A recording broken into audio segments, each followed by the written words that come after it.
Two very interesting speeches. Hindi में भी बोलूंगा, घबराइए मत. Two very interesting speeches. One by Mr. Gala from the TDP and one from the BJP. I heard Mr. Gala's speech very carefully. I listened to everything you said. And in your speech, I sensed a certain anxiety.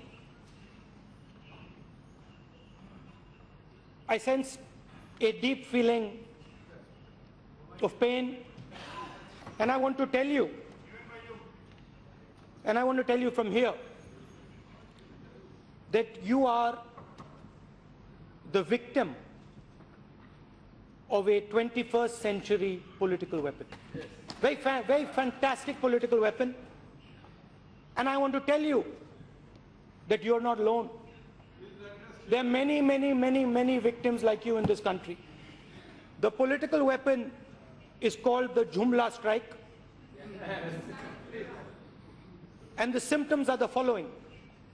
First, there is a great sense of excitement, happiness. There's a great sense of happiness, excitement. Then there is a feeling of shock. And after that, there are 8-hour-long speeches. Now, who else are victims of the Jumla strike? The Kisans of the country. Speaker ma'am, the Kisans of the country, the youngsters of the country, the Dalits, the tribals, and the women of the country. आपने बोला कि प्रधानमंत्री के शब्द का मतलब होना चाहिए, और यही सवाल पूरा हिंदुस्तान आज पूछ रहा है.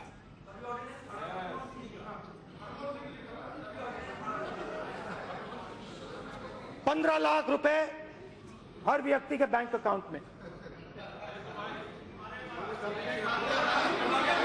जुमला नंबर 1, जुमला स्ट्राइक नंबर 1, 15 लाख हर बैंक अकाउंट में. जुमला स्ट्राइक नंबर 2 करोड़ युवाओं को हर साल रोजगार पे चलते हैं. 2 करोड़ युवाओं को रोजगार देने की बात की थी. आप कौन सी दुनिया में हैं? प्लीज आप कौन सी दुनिया में हैं? मेरे पास यहाँ आंकड़े हैं. मेरे पास मैं देख रही हूँ ना, उनका नाम लिया आपसे पहले. आप मत डिस्टर्ब करो उनको. बैठो. 2016 करके 2016 और 17 में पूरे हिंदुस्तान में 4 लाख युवाओं को रोजगार मिला. ये लेबर ब्यूरो के सर्वे के डिटेल्स हैं, मेरे नहीं है, इनके आंकड़े हैं. हिंदुस्तान के युवा ने प्रधानमंत्री जी पे भरोसा किया था, और हर भाषण में प्रधानमंत्री जी ने कहा था कि 2 करोड़ युवाओं को मैं हर साल रोजगार दूंगा. और सच्चाई है कि सिर्फ 4 लाख युवाओं को रोजगार मिला है. दूसरे तरीके से कहता हूं, जो काम चाइना 50,000 युवाओं को 24 घंटे में रोजगार देता है, उसी काम को आप लोग 400 युवाओं को 24 घंटे में काम देते हो. यह सच्चाई है इनके खोखलेपन की, यह सच्चाई है इनके शब्दों की. और जहां भी जाते हैं रोजगार की बात करते हैं. कभी कहते हैं पकौड़े बनाओ, कभी कहते हैं दुकान खोलो. रोजगार कौन लाएगा? रोजगार स्मॉल एंड मीडियम बिजनेसेस लाएंगे, छोटे दुकानदार लाएंगे, कंस्ट्रक्शन इंडस्ट्री में आएंगे। और आपने क्या किया? आपने क्या किया? पता नहीं क्या हुआ, कहां से मैसेज मिला, क्या हुआ। 8 बजे रात को काले धन के खिलाफ प्रधानमंत्री जी ने एक्शन लिया, डिमोनेटाइजेशन किया।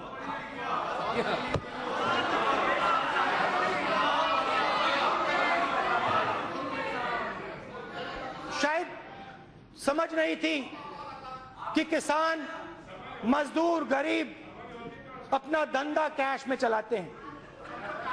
मैं सूरत गया और सूरत के लोगों ने मुझे बताया कि प्रधानमंत्री जी ने सबसे जबरदस्त चोट हमें मारी है। मैंने नहीं बोला, उन्होंने बोला।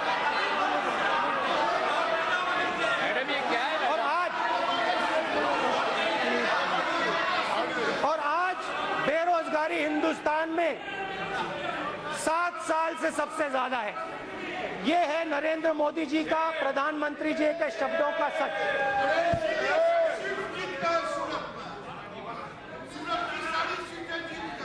प्लीज नहीं, आप बैठे हुए लोगों की मत सुनो, ये मगर वहां नहीं रुके। जीएसटी कांग्रेस पार्टी लाई थी,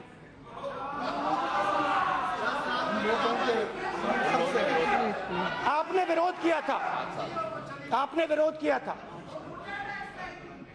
गुजरात के चीफ मिनिस्टर ने विरोध किया था। हम चाहते थे कि एक जीएसटी हो, पेट्रोल डीजल उस जीएसटी में हो, हिंदुस्तान के लिए एक टैक्स लगे और कम से कम डिसरप्शन हो।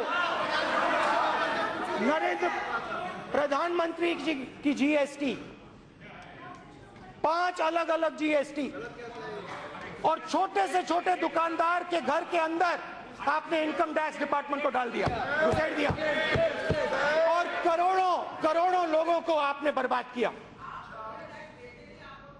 प्रधानमंत्री जी बाहर नहीं जाते हैं,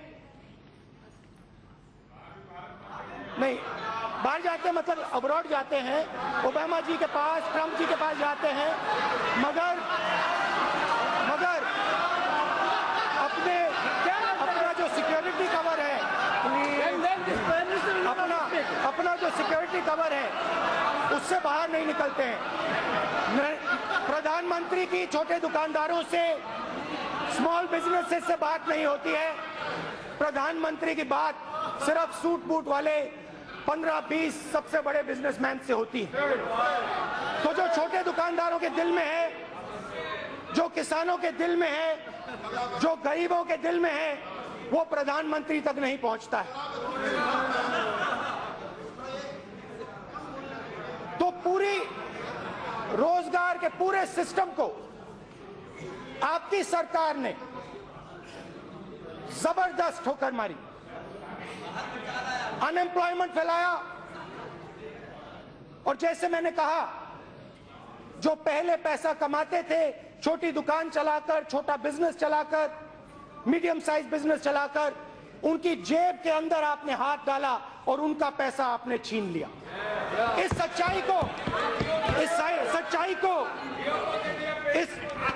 सच्चाई को बदला नहीं जा सकता है। और आपने बिल्कुल सही कहा, जियो के इश्तिहार पे प्रधानमंत्री जी का फोटो आ सकता है, और वो जो शक्तियां जो इनकी मदद करती हैं, और वो 10-20 बड़े बड़े बिजनेसमैन हैं, उनके लिए ये सब कुछ करते हैं। मगर बाकी हिंदुस्तान के लिए, गरीबों के लिए, कमजोरों के लिए दिल में थोड़ी सी भी जगह नहीं है।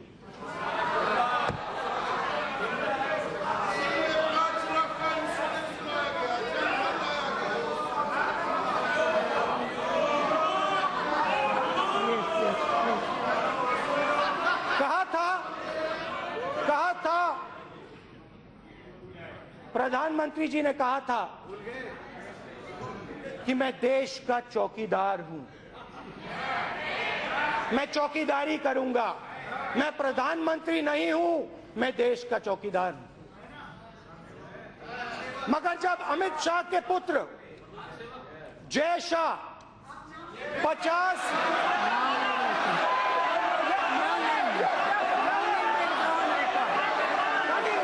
किसी का भी नाम नहीं निकाल दिया, बोल दिया। नो नेम महोदय, क्या प्रॉब्लम है लोगों को? नो नेम नो नेम जब बोल दिया। जय शाह नाम नहीं जाएगा। आप बैठे। महोदय, हमारा नाम दिया। राकेश सिंह ने हमारा नाम दिया। अध्यक्ष महोदय, राकेश सिंह ने इंदिरा जी का नाम दिया, राजीव जी का नाम नाम दिया। नहीं जाएगा रिकॉर्ड में। जब प्रधानमंत्री के मित्र के पुत्र जब प्रधानमंत्री के मित्र का पुत्र नहीं जाएगा। Nothing. 16,000 बार अपनी आमदनी को बढ़ाता है 3 महीने में, तो प्रधानमंत्री के मुंह से एक शब्द नहीं निकलता है।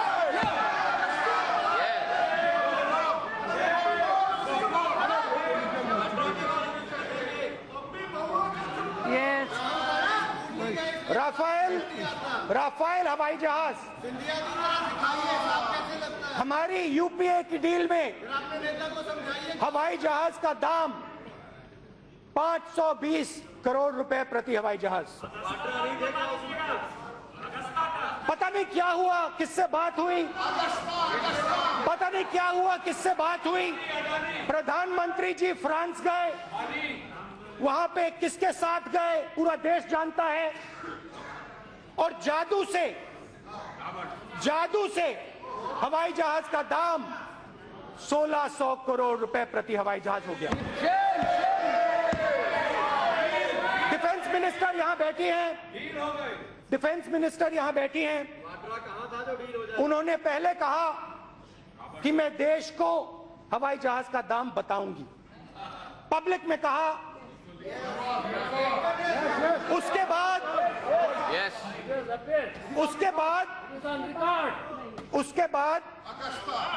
उसके बाद डिफेंस मिनिस्टर ने क्लियरली बोला कि मैं ये आंकड़ा नहीं दे सकती हूं, क्योंकि फ्रांस की सरकार और हिंदुस्तान की सरकार के बीच में एक सीक्रेसी पैक्ट है। मैं स्वयं फ्रांस के राष्ट्रपति से मिला और मैंने स्वयं फ्रांस के राष्ट्रपति से यह सवाल पूछा, क्या ऐसा कोई पैक्ट हिंदुस्तान की सरकार और फ्रांस की सरकार के बीच में है? और फ्रांस के राष्ट्रपति ने मुझे बताया कि ऐसा कोई पैक्ट हिंदुस्तान की सरकार और फ्रांस की सरकार के बीच में नहीं है। यह सच्चाई है। और उन्होंने मुझे बताया इससे कहने से मेरा कोई इतराज नहीं है। आप यह बात पूरे हिंदुस्तान को बताइए।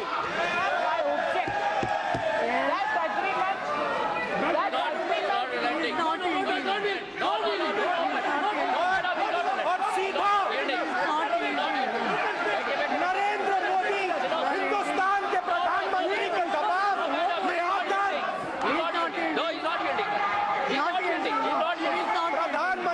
दबाव में आकर निर्मला सीतारमण जी ने देश को झूठ बोला है। किसकी मदद हो रही है, क्यों मदद हो रही है? निर्मला जी, प्रधानमंत्री जी, आप देश को बताइए।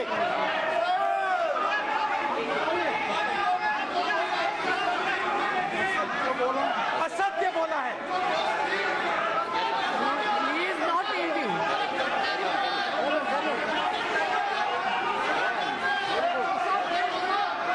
उसके बाद जब ये निर्णय लिया गया Yes, 1 minute. What is it? No, madam. He's misleading the House.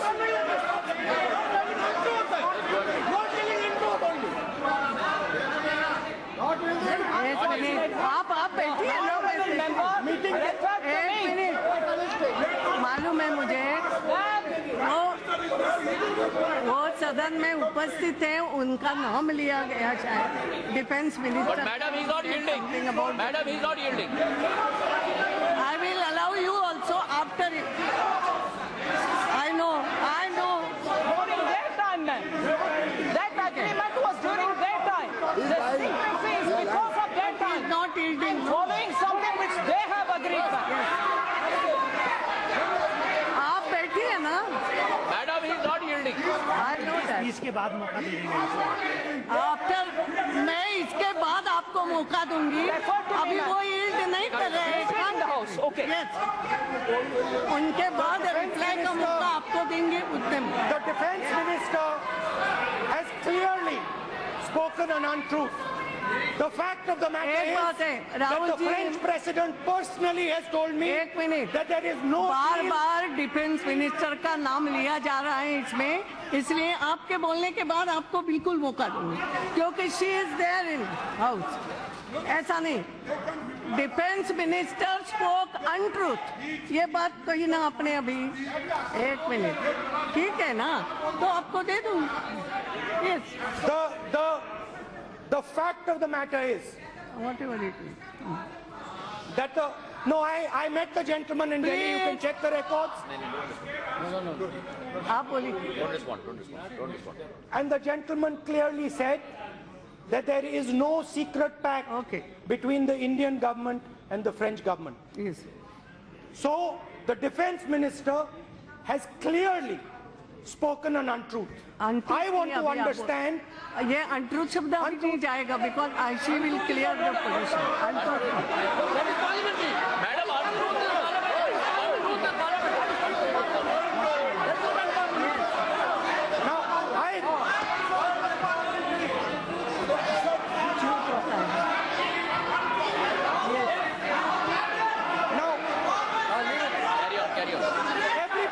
everybody understands. हो गया मैंने बोला ना. Yes. Everybody understands the relationship the Prime Minister has with certain business people. Everybody knows it. Everybody understands and everybody can see the amount of money that goes into the marketing of India's Prime Minister.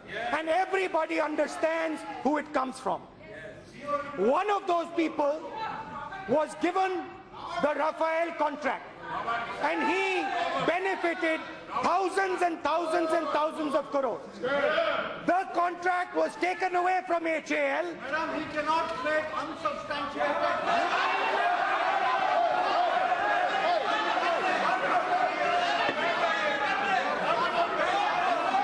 We cannot, madam, according to rules. एक एक शब्द को नहीं मैं देख रही हूँ. And the gentleman, the gentleman benefited to the tune of approximately 45,000 crore rupees. This is the truth. Now the Prime Minister must explain, and he must answer in this House, whether the Cabinet Committee for Security took this decision or not. The Prime Minister must also explain why this contract was taken away from HAL and the youngsters of Karnataka and given to a businessman who had a debt of 35,000 crores and has never ever built an aeroplane in his life. Now these are the things that the Prime Minister of India must explain. He must explain why a businessman has been favored. I know, I can see he's smiling, but there is a touch of nervousness in the gentleman. There is a touch of nervousness in the gentleman, and he is looking away from me. I can understand that. And now he cannot look into my eyes. He cannot look into my eyes. I can see that. How can it be? Because the Prime Minister has not been truthful. That is the fact. Now, let me move on. Let me go down the list. The idea of demonetization